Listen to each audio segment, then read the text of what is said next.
இது 2000 ஆண்டுகளுக்கு முன்பு நடந்த ஒரு கதை. கலிலேய கடலின் கரையில். அன்று காலை சாதாரண நாளாக இல்லை. பல ஊர்களில் இருந்து மக்கள் வந்திருந்தார்கள். மீனவர்கள், விவசாயிகள், குழந்தைகள், மூதாட்டிகள். அவர்கள் எல்லோரும் ஒரே மனிதரை பார்க்க வந்திருந்தார்கள். அவர் பேசும்போது மனிதர்களின் மனம் மாறும். அவர்தான் இயேசு. மக்கள் கூட்டம் அதிகமாக இருந்ததால் இயேசு ஒரு சிறிய படகில் உட்கார்ந்தார். படகு கடலின் ஓரத்தில் மெதுவாக அசைந்தது. மக்கள் எல்லாம் கரையில் அமைதியாக நின்றார்கள். அப்போது அவர் அங்கிருந்த வயலை பார்த்தார். ஒரு விவசாயி விதை விதைத்து கொண்டிருந்தான். அதை கண்டு இயேசு சொன்னார், ஒரு விதைப்பவன் விதை விதைக்க போனான். சில விதைகள் வழியோரத்தில் விழுந்தது, சில கல்லான நிலத்தில் விழுந்தது, சில முட்களுக்குள் விழுந்தது, ஆனால் சில நல்ல நிலத்தில் விழுந்தது. அவை 30, 60ஆகவும் 60, 100 மடங்கும் பலன் கொடுத்தது. மக்கள் அமைதியாக இருந்தார்கள். ஏனெனில் அவர்கள் உணர ஆரம்பித்தார்கள், இது நிலம் பற்றிய கதை அல்ல, மனிதர்களின் இதயம் பற்றிய கதை. சிறிது நேரம் கழித்தது. இயேசு மீண்டும் பேசினார். ஒரு மனிதன் விளக்கை ஏற்றி வைத்து அதை மறைப்பானா? இல்லை, அவன் அதை உயரத்தில் வைப்பான். அப்போது அந்த வெளிச்சம் எல்லோருக்கும் தெரியும். சிலர் ஒருவரையொருவர் பார்த்தார்கள்.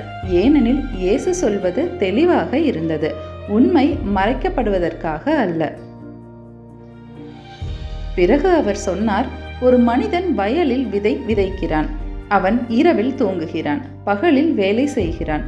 ஆனால் அவன் அறியாமல் அந்த விதை மண்ணுக்குள் வளர ஆரம்பிக்கிறது. முதலில் முளை, பிறகு தண்டு, பிறகு முழு கதிர். மக்கள் மெதுவாக தலையசைத்தார்கள்.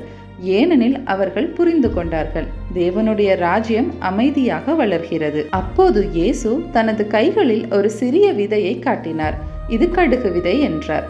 இது மிகவும் சிறியது, ஆனால் இது வளரும் போது பெரிய மரமாக ஆகும்.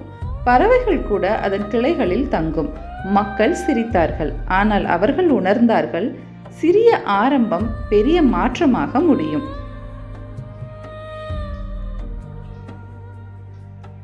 அருகில் ஒரு பெண் மாவு பிசைந்து கொண்டிருந்தாள். அதை கண்டு இயேசு சொன்னார், வானராஜ்யம் புளிப்பான் போல் இருக்கிறது. சிறிது புளிப்பான் முழு மாவையும் மாற்றிவிடும். மக்கள் அமைதியாக இருந்தார்கள். ஏனெனில் அவர்கள் புரிந்து கொண்டார்கள், சிறிய தாக்கம் முழு வாழ்க்கையையும் மாற்ற முடியும். மதியம் கடந்தது. சூரியன் மெதுவாக சாய ஆரம்பித்தது. இயேசு இன்னொரு கதையை சொன்னார். ஒரு மனிதன் ஒரு வயலில் வேலை செய்து கொண்டிருந்தான். அவன் மண்ணுக்குள் மறைந்திருந்த ஒரு பொக்கிஷத்தை கண்டான்.